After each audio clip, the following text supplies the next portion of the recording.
Hello बच्चों, आज हम चैप्टर 12 वेव्स करने जा रहे हैं। वन बाय वन सारे टॉपिक्स इस चैप्टर के कवर किए जाएंगे। ठीक है, इस चैप्टर के नोट्स भी डिस्क्रिप्शन बॉक्स में एक लिंक गिवन है, वहाँ पर आपको प्रोवाइड की जाएगी। ठीक है, तो वन बाय वन हम सारे टॉपिक्स इस चैप्टर के कवर करेंगे। Okay, so this is the video of introduction. Okay, waves क्या होती है, किस टाइप की वेव्स होती है, कितने टाइप्स की होती है, and yes displacement equation.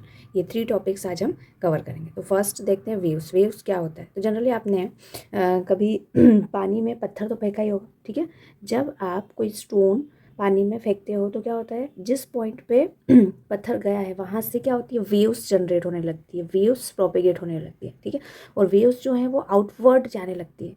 Okay, तो उसमें होता क्या है कि जिस पॉइंट पे हमने डिस्टर्बेंस क्रिएट किया है, ठीक है, वहाँ से जो पार्टिकल्स हैं, ठीक है, वो क्या करते हैं, अप एंड डाउन मोशन करते हैं। पार्टिकल्स अपने जगह पर ही रहते हैं, पार्टिकल्स अपनी प्लेस को नहीं छोड़ते हैं।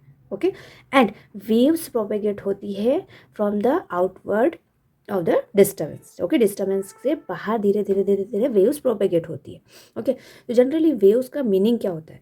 वेव का मतलब होता है a pattern which move without a actual physical transfer और फ्लो ऑफ मैटर। ठीक है, एक्चुअल फिजिकल ट्रांसफर मैटर का नहीं होता है, एक ऐसा पैटर्न जिसमें particles up and down back and fourth motion करते हैं, बट एक्चुअल मोशन पार्टिकल्स का नहीं होता है। ओके, अब वेव्स अपने साथ क्या ट्रांसफ़र करते हैं? तो waves generally energy and information को ट्रांसफ़र करते हैं from one place to another place. Okay, now waves कितने टाइप्स के होते हैं? तो जनरली वेव्स 3 टाइप्स के होते हैं, mechanical waves, non mechanical waves and matter waves. Mechanical waves मतलब ऐसे वेव्स जिनको मीडियम की रिक्वायरमेंट होती है।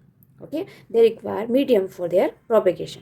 For example water waves and sound wave. Okay, अगर आप बैठे हो, आप अपना साउंड निकाल रहे हो, ठीक है, सामने वाले तक बात आपकी पहुंच रही है, तो वो किस मीडियम के थ्रू, वो एयर के पार्टिकल के थ्रू जो वॉइस है आपकी वो दूसरे तक पहुंच रही है। ठीक है, अगर यहाँ पर मीडियम नहीं है, पार्टिकल्स नहीं है, तो क्या होंगी, वेव्स भी प्रोपेगेट नहीं होंगी। वेव को प्रोपेगेट करने के लिए मीडियम की requirement necessary. Okay, so this is the mechanical wave. Mechanical wave के एग्जांपल हैं water wave, sound wave, okay, string wave also. Okay, now next second one is non mechanical wave. Non mechanical wave को electromagnetic wave भी कहते हैं। जो हमारी light है, सन से जो लाइट आ रही है, that is the electromagnetic wave, और we can say non mechanical wave. Okay, non mechanical wave में ये होता है कि इन्हें मीडियम की रिक्वायरमेंट नहीं होती, ठीक है, लेकिन ट्रैवल थ्रू वैक्यूम, वैक्यूम में भी ये वेव्स ट्रैवल कर सकते हैं। Okay, so non mechanical waves do not require any medium and travel through vacuum. For example light waves, x-ray waves. Okay, electromagnetic waves, जितनी भी वेव्स है, all of these are non mechanical waves. And third one is matter wave. Third one is matter wave. Matter wave में जो कुछ particles हैं, for example electron है, proton है, neutron है, एटम है, मॉलिक्यूल है, इन पार्टिकल्स के साथ जब वेव एसोसिएट होती है, so that is called matter wave. Okay, इस तरह से देखो, आप एग्जांपल के तौर पे आपने एक स्प्रिंग लिया, ठीक है, स्प्रिंग को वन बाय वन कनेक्ट किया हमने, ठीक है, जैसे ही यहाँ पे हमने डिस्टर्बेंस स्प्रिंग को इस एंड से खींचा, ठीक है, तो जो डिस्टर्बेंस है वो तीनों स्प्रिंग में ट्रैवल होंगे। Okay, spring is disturb from its equilibrium length. Okay, इसकी जो लेंथ है वो डिस्टर्ब हो जाएगी। Okay, now capillary and gravity wave. और भी 2 टाइप्स के वेव होते हैं जो कि वाटर में होते हैं। ठीक है, तो वाटर के लिए हम capillary wave and gravity wave consider करते हैं। कैपिलरी वेव का मतलब कि वो वेव्स जो वाटर के सरफेस पे होता है, ठीक है, और वाटर सरफेस पे जो वेव्स होती है वो किसके कारण होती है? यस, सरफेस टेंशन के कारण। जब भी वेव्स होंगी तो वहाँ पर फोर्स होगा, क्योंकि फोर्स के बिना वेव्स को जनरेट नहीं कर सकते। तो कैपिलरी वेव का मतलब वाटर के सरफेस पे जो सरफेस टेंशन के थ्रू वेव्स प्रोड्यूस हो रही है, that is the capillary wave. And जो वाटर सरफेस है, वो जो लेयर्स हैं, ठीक है, वो तो बॉटम तक गई, ठीक है, तो बॉटम तक मतलब ओवरऑल अगर आप वाटर में देखें, ठीक है, एक कंटेनर में वाटर भर लें और वाटर को आप डिस्टर्ब करें तो पूरा वाटर जो है डिस्टर्ब हो जाएगा बॉटम से। ठीक है, तो जो बॉटम सरफेस है, बॉटम तक जो सरफेस आ रही है, लेयर्स आ रही है, उनके डिस्टर्ब होने का जो कारण है, जो फोर्स है, that is the gravitational force, इसीलिए हम इसे ग्रेविटी वेव्स कहते हैं। एक्चुअली वाटर के अंदर जो वेव्स हैं वो दो टाइप की होती है, ठीक है, एक लॉन्गिट्यूडनल एक ट्रांसवर्स। अब लॉन्गिट्यूडनल ट्रांसवर्स क्या होता है ये हम पढ़ते हैं। देखिए ट्रांसवर्स वेव वो होती हैं जिनमें जो पार्टिकल्स हैं, मीडियम के जो पार्टिकल्स हैं वो ऑसिलेट करते हैं perpendicular to the direction of wave. Okay, मतलब वेव यहाँ इस डायरेक्शन में जा रही है और पार्टिकल इसके परपेंडिकुलर डायरेक्शन में इस तरह से क्या करते हैं, वाइब्रेट करते हैं। ओके, देखिए ये हमने क्या किया, एक स्ट्रिंग को पकड़ के यहाँ से पुल किया तो यहाँ से वेव्स जनरेट हो गई। ओके, अब particle up and down motion कर रहे हैं यहाँ पर, ठीक है, एंड वेव्स इस डायरेक्शन में जनरेट हो गई।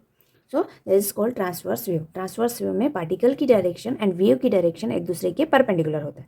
ओके, एंड ट्रांसवर्स वेव की एग्जांपल्स क्या है, तो ट्रांसवर्स वेव के एग्जांपल है light waves. Okay, and longitudinal wave, longitudinal wave में जो कंस्टिट्यूएंट्स हैं उनका जो ऑसिलेशन होता है वो along the direction of wave होता है।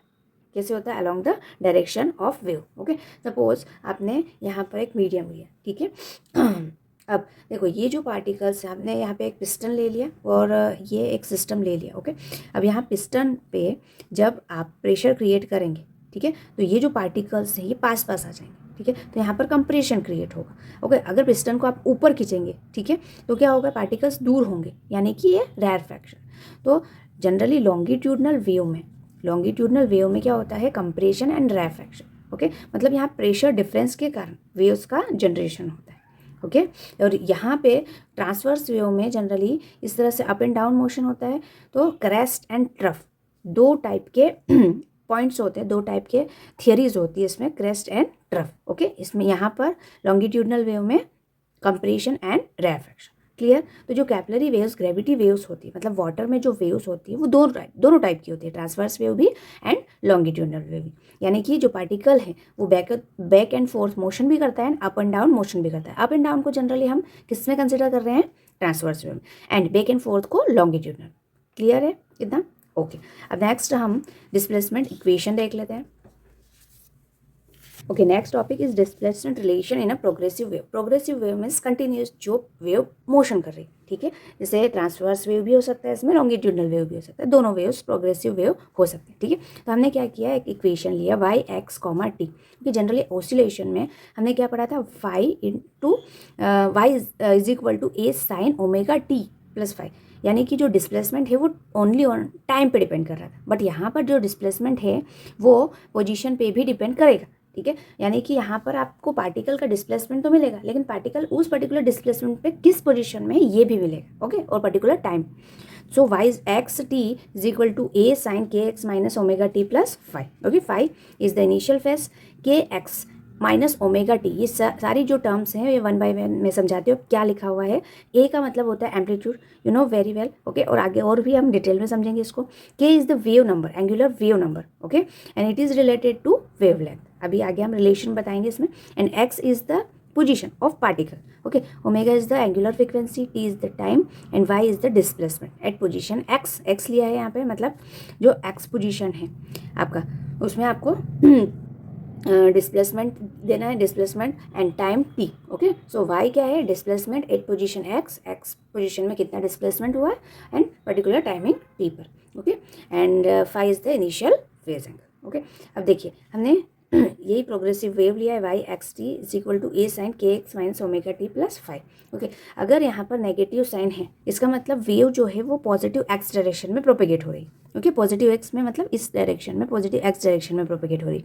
और अगर आपने इक्वेशन में प्लस लिया इसका मतलब wave positive negative x axis में डायरेक्शन, नेगेटिव एक्स डायरेक्शन में प्रोपेगेट हो रही है। ओके, पॉजिटिव के लेंगे तो नेगेटिव एक्स एक्सिस में, एंड नेगेटिव लिया तो पॉजिटिव एक्स एक्सिस में। ओके, दोनों वेव्स को जब हम कंसिडर करेंगे, ठीक है, दोनों वेव्स को कंबाइन किया तो sine x comma t a sine k x minus omega t plus b cos k x minus omega t. Okay, याद रखिएगा साइन और कॉस दोनों क्या हैं, साइनोसॉइडल फंक्शन है, तो दोनों को हम वेव फंक्शन में यूज़ करेंगे। ओके, तो हमने क्या किया, इक्वेशन किया कंसीडर जिसमें साइन और कॉस दोनों वैल्यूज है। ओके, अब ये जो पर्टिकुलर इक्वेशन है इसका एम्पलीट्यूड, इसका रिजल्टेंट एम्पलीट्यूड क्या होगा, इन दोनों के एम्पलीट्यूड के स्क्वायर, ओके, के स्क्वायर रूट के बराबर होगा, ठीक है, स्क्वायर के एडिशन के बाद रूट स्क्वायर लगाना उसके बराबर होगा। ओके, और फाई जो एंगल होगा that is the tan inverse b by A.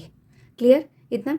Okay, ये हमने पहले के चैप्टर में भी थोड़ा रिवाइज किया है, तो आपको समझ में आएगा। ठीक है, जनरली हम इक्वेशन कौन सी लेंगे, ये 5xt a sin kx minus omega t plus 5। Okay, अब देखिए ये जो डायग्राम्स आपको दिए हुए हैं इसमें यही है कि जो पार्टिकल है वो क्या कर रहा है, बैक एंड फोर्थ मोशन कर रहा है, अप एंड डाउन मोशन कर रहा है। ठीक है, फ्रॉम द मीन पोजीशन से आगे पीछे मूव कर रहा है। ठीक है, यहाँ पे अप एंड डाउन मोशन कर रहा है, इधर ऊपर गया, ठीक है, फिर नीचे आया, फिर ऊपर गया, इस तरह से। तो जब एक पार्टिकल ऑसिलेट करता है, ठीक है, तो उसके क्रेस्ट एंड ट्रैफ वो भी ऑसिलेट करते हैं, वो भी अपनी पोजीशन को चेंज करते हैं। तो इस डायग्राम में आपको यही दिखाया गया है कि जिस तरह से पार्टिकल अपनी पोजीशन को चेंज करता है, उसी तरह से ये जो क्रेस्ट एंड ट्रफ है ये भी 1 बाय 1 हमें हमारी पोजीशन को चेंज कर रहे हैं। ठीक है, चलिए आज का अभी इस वीडियो में यहीं तक। अब नेक्स्ट वीडियो में हम वेवलेंथ, एम्पलीट्यूड, फेज ये सब डिस्कस करेंगे। ओके।